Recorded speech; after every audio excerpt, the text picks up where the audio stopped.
We got the dub. We got the dub at Soldier Field, the House of Horrors. Um, and it was as ugly as ever. These games are these games are absolutely, they're never pleasant. They're never fun. But who gives a shit? We got the win. We're back at 500. We're back in the 7th seed for 24 hours. We'll see what happens. It depends on what happens in the Philly Washington game tomorrow. But it was ugly. This was one of the ugliest ones, no doubt about it. There's a lot of negativity, and maybe I'll even talk about some of the negativity. But if you follow the Vikings, and if you've been following the Vikings for many years, you know that you just have to just accept it, that a game in Chicago is going to be fucking gross. And if you do get a win, it's going to be an ugly win, but you got to take it. And I'm taking it. I'm happy. Would it be more fun, I guess, more satisfying if they had gone out there and won, 38-3 or something instead of what was it, 17-9? Sure, but who cares? Like, ultimately, it doesn't matter. They got the win. It does. Nothing else matters.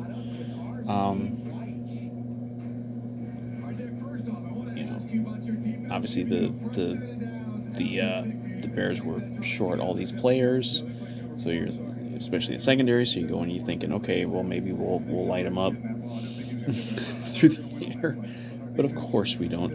And the reason we don't is the same thing that always kind of short circuits Vikings offenses, and especially against the Bears, is we got fucking crushed in the trenches.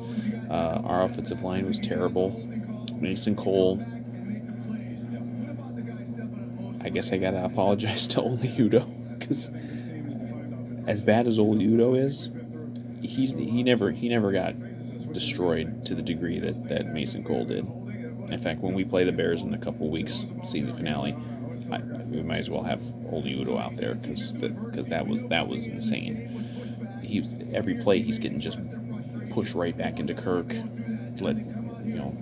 couple of them led to sacks. One or two led to some missed throws. Just an awful game from the offensive line. I'm kind of surprised we won, because I don't think I've ever seen the Vikings. Usually if the Vikings are playing a game and and their offensive line gets dominated to that degree, they don't win. And obviously if the defense hadn't been sharp tonight, they wouldn't have. But yeah, I mean, just a terrible offensive line performance, and that screwed up the passing game and screwed up the run game. I mean, we ran it a lot, but we didn't get. I mean, I don't think we had. I'm not even sure we had like a double-digit run the whole night. I think Cook was under 100 yards on almost 30 carries. So or you know what, Wongwu did get a couple of good runs in there. But yeah, really nothing in the passing game. I mean, it would have helped if a couple guys if we actually could make some catches in traffic once in a while. I mean, it's like we got guys who will make catches when they're wide open, but man, if it's contested at all, they seem to drop it. Conklin dropped one that was right on his hands. I think Jefferson dropped one that would have been a first down that was right on his hands. Like, there were a couple of plays like that just were not, they should have been made, and it would have made things a little easier. It would have made the stat sheet look a little better. But it wasn't. I'm not going to say it was an unbelievable Kirk game, but no one. I mean, it's the same thing I've said after every game for years. When this offensive line plays terribly and Kirk suffers the consequences, you can't have a productive passing game with an offensive line that's getting wrecked like that. And let's merge on to Kubiak. When you have a coordinator who he has no ability to adjust, because it was clear very early Bears plan to minimize the issues with the shorthanded secondary was just to go all out with the pass rush. And once they found out Mason Cole was the weak link, holy shit. But there was no adjustment. There really wasn't. I mean, what did I see? They only got like one first down on offense in like the last 17 minutes of the game, something like that. And it was the one that kind of clinched the game there towards the end. Kirk threw one to JJ, but Kubiak just does not adjust. He just doesn't adjust in games, and there was almost nothing. It's kind of just repeating stuff from other games. There's nothing to minimize the pass rush. There's no moving Kirk out of the pocket. I think he maybe moved out of the pocket. He's moved out of the pocket a couple of times. I think one of them was on that last play that kind of daggered it. There was no for a while there was all either the dump off passes or throwing 30-40 yards downfield. There was no they weren't designing anything short, hey, where's the little 10-yard over the middle pass to somebody when they're rushing you, where is it? It just doesn't seem like it's even in the playbook anywhere. And people lost their fucking mind when Kirk threw that interception. Some recognized after seeing the replay that hey, maybe that looked so bad because Jefferson got fucking held blatantly right off the line of scrimmage and they didn't fucking call it. Not a good game for the officials. And there was some bad shit on both sides with the officials in this game. But after that play happened, after the no call holds on JJ led to that pick, I'm not going to feel bad about a couple of personal foul calls that Bears fans aren't going to like. I mean, I thought the one on Conklin over the middle early in the game, I thought that was a crappy call. But I also thought, the call on, I think it was Blake Lynch, where he got a sack on Fields, but they decided to call it roughness. I don't think they actually called it roughing the passer. They just called it unnecessary roughness. But I guess it was on the passer, so it'd be roughing the passer. I thought that was shit. I mean, Bears kind of lost their minds for a while. They were just punching people and just making fools of themselves. Nagy made a fucking fool of himself. I mean, boy, you can see why he's going to get fired. He might get fired tomorrow. But yeah, I mean, not much to say about the offense. I mean, Cook was steady. I mean, Cook was fairly steady. He wasn't awful, but I mean, he had nowhere to go. Jefferson caught a touchdown. Caught one or two more passes. Amir Smith-Marset caught his first touchdown. But yeah, we didn't have Thielen, we didn't have Westbrook. He still thought, okay, maybe we're gonna kind of go at him in the passing game a little more than we did. We didn't, and maybe if the offensive line performed competently, we would have. I mean, I think there was, there probably was more of a plan to do that, but I don't know. It's just a bad combination. We've seen it many times with different coordinators where the offensive line stinks and the offensive coordinator doesn't seem to be interested in doing anything to minimize that problem. We've seen this shit going back to frickin' Norv Turner. We just keep having these guys, so I guess at some point it's got to be kicked up to Zimmer, but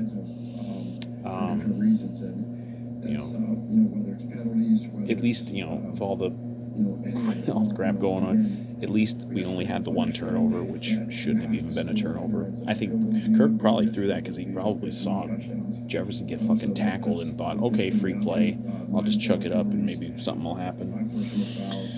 Maybe shouldn't have done that, but whatever. That didn't actually cost us any points. So, I thought that was the two big points in the game. One was the pick. They ran it back inside the 50, and then the block punt, and they got it at I think like the 30 after the block punt, and they didn't get any points out of either of those, and that was huge. Like the defense, like weird. It's like we gave up 9 points, and obviously the only touchdown was literally on the last play of the game because we had to give up a touchdown because we had to make it a one-score game again. We had to keep the streak going. I was laughing my ass off when we gave up that touchdown at the end. It was like, oh my god, one-score game, we did it, we made it. But it's weird. Like the defense, they didn't give up a meaningful touchdown in the entire game, but they did have stretches where they were felt like they were kind of on their heels a little bit. Like they were, the run, they were kind of running down our throats a little bit, and then they would kind of go away from that, and they would, it was just these north-south runs that were just gashing us, and then they would go away from that, and they would run wide, and we'd get them, or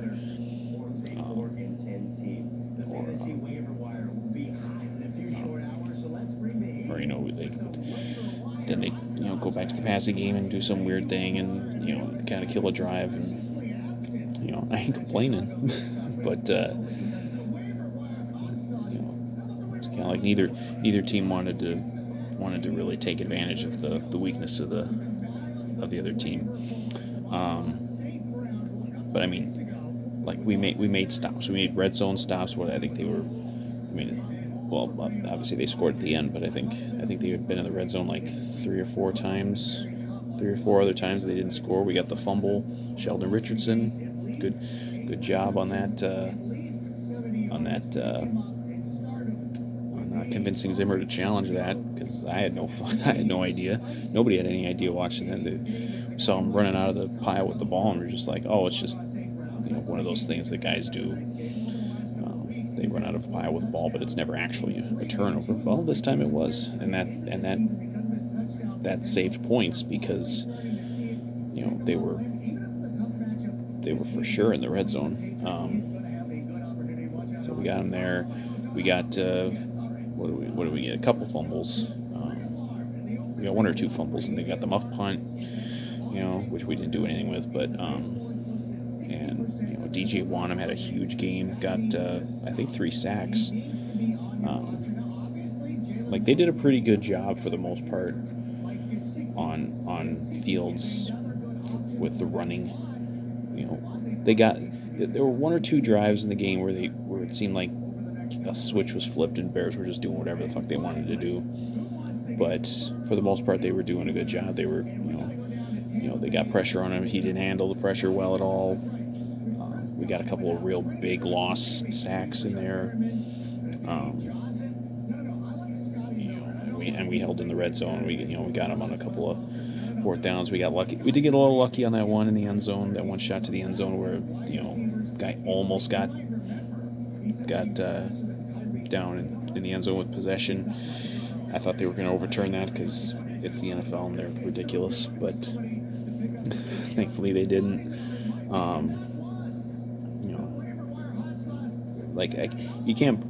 You can't really complain about the defensive performance. Like that level of defensive performance. It wasn't quite first half against Pittsburgh level performance, but it was very good. Obviously they were awful in the second half against Pittsburgh, but I mean, you can look at it that 3 of the last 4 halves of football, they've been very good on defense, and maybe that's something. Maybe it's just a coincidence. Obviously they were not playing a great offense tonight, but we've seen obscure Bears quarterbacks light us up in that stadium. So take what you can get.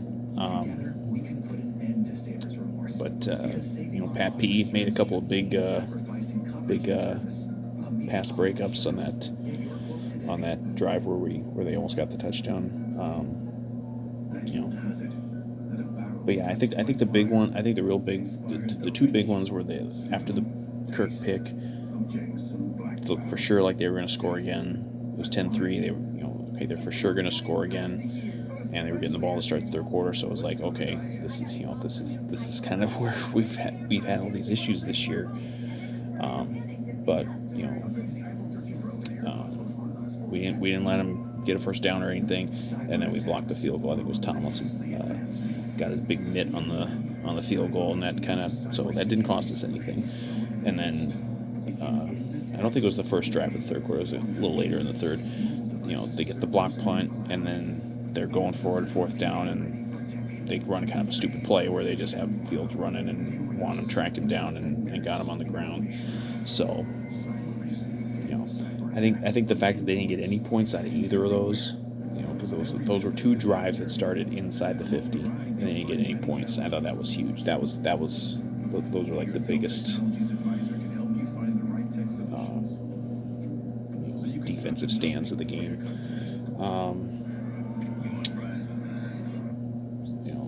Eric Kendricks got ejected. That was such horse shit.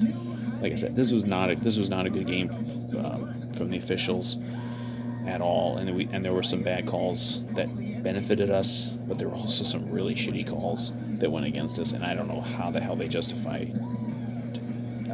ejecting Eric Kendricks for that. Like, if you want to give him the fucking 15, okay, but that was not worthy of an ejection, and you take maybe our best defensive player out of the game. I thought that was horse shit. It didn't really end up costing us, but if it had, like, it's just crap. That doesn't happen. Like, you can't eject a guy for that. It's just complete idiocy. But like I said, it was an ugly game, but it's like, who cares?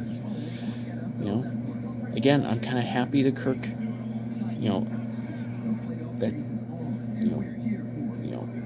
obviously I always want Kirk to play, top-notch football, but to have a game like that and a stat line like that and to get a win and to get a primetime win,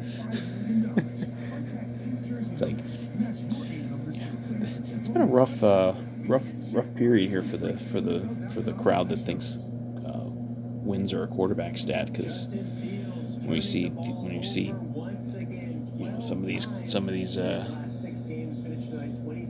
games, not just Vikings, but like, what was it, the Patriots won a game where they threw the ball like 5 times. It's like, wins and losses are not a quarterback stat. Kirk played, I didn't think Kirk played great by any means, but I think there was more given the context of everything, I thought he was probably worse against Pittsburgh. But certainly wasn't a stellar game. But I mean, they won, and it's not a QB stat. It's never been. But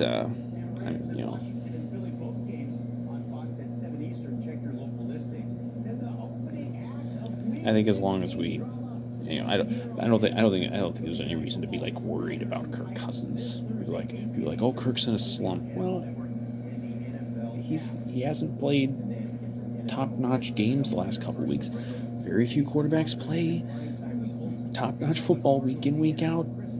The Golden Boy just got shut out the other day.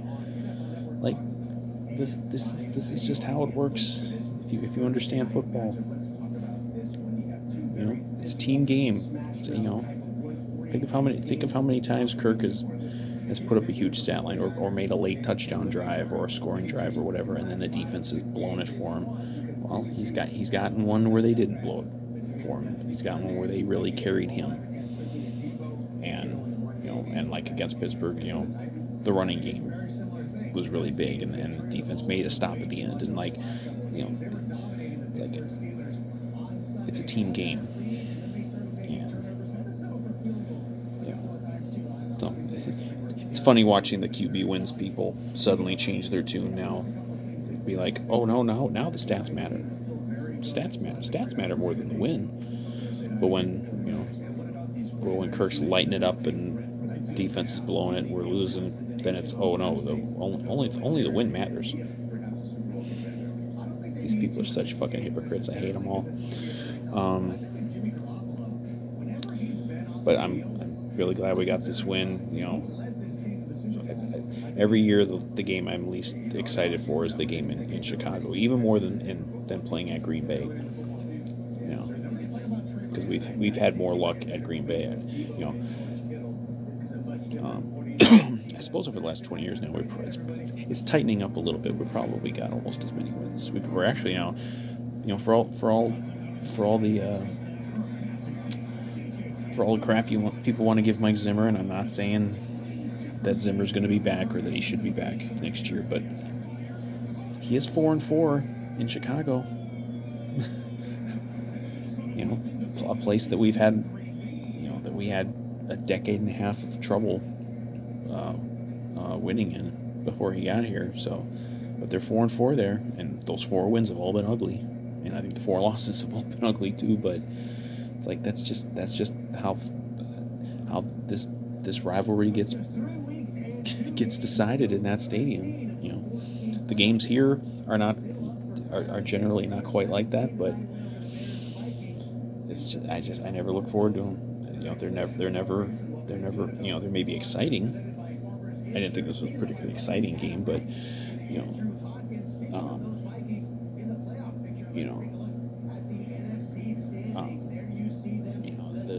but it doesn't matter. Like, just ugly wins. Like, if we get 3 more ugly wins, we're in the playoffs. And then if we get 4 more ugly wins, like, I don't care.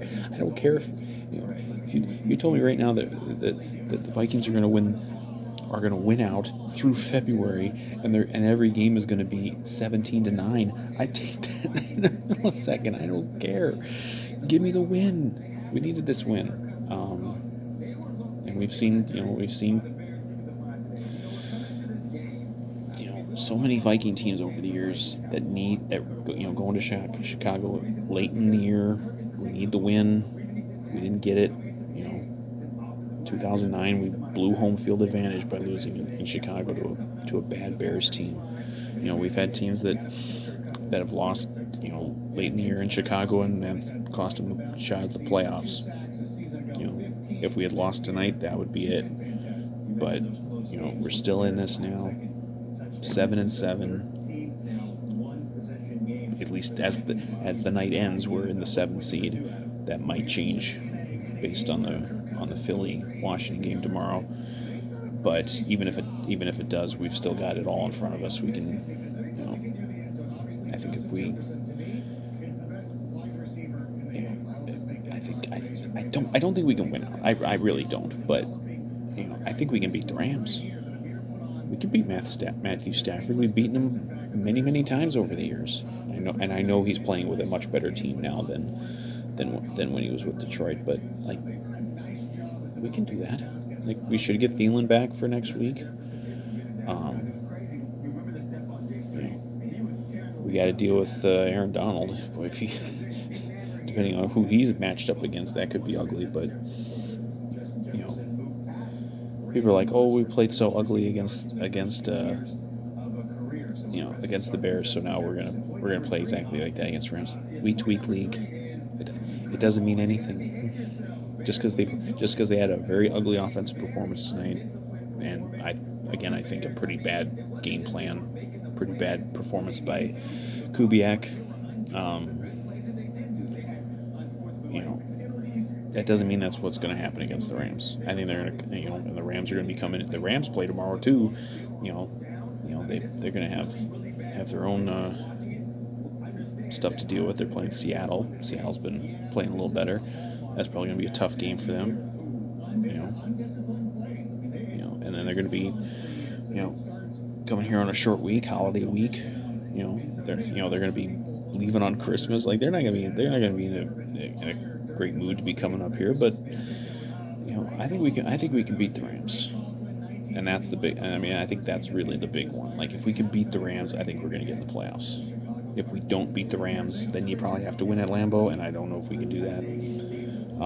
And obviously, like even the Week 18, like they're gonna, the Bears are gonna probably have a little more firepower when they come up here Week 18. So if it comes to that final game needing to win, like they're gonna have to play better than they did tonight to beat the Bears up here.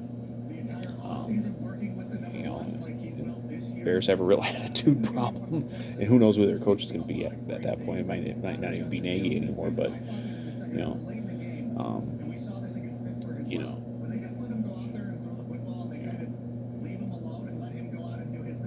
this they won't be able to repeat this in Week 18 if it comes to that. But and who knows, maybe it wouldn't even be Fields if they play in that game, although they probably would. But my whole thing at this point is really just get to Week 18 where it's a win and in, and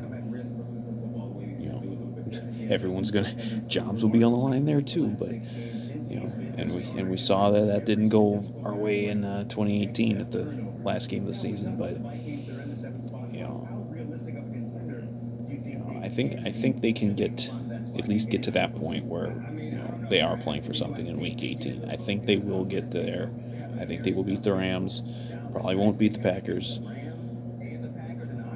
I think we're bound to get a little help. We got no help this week. This was our only help. Vikings winning the game, that was the only help the Vikings got this whole week. Maybe we'll get some help tomorrow night with Philadelphia, but it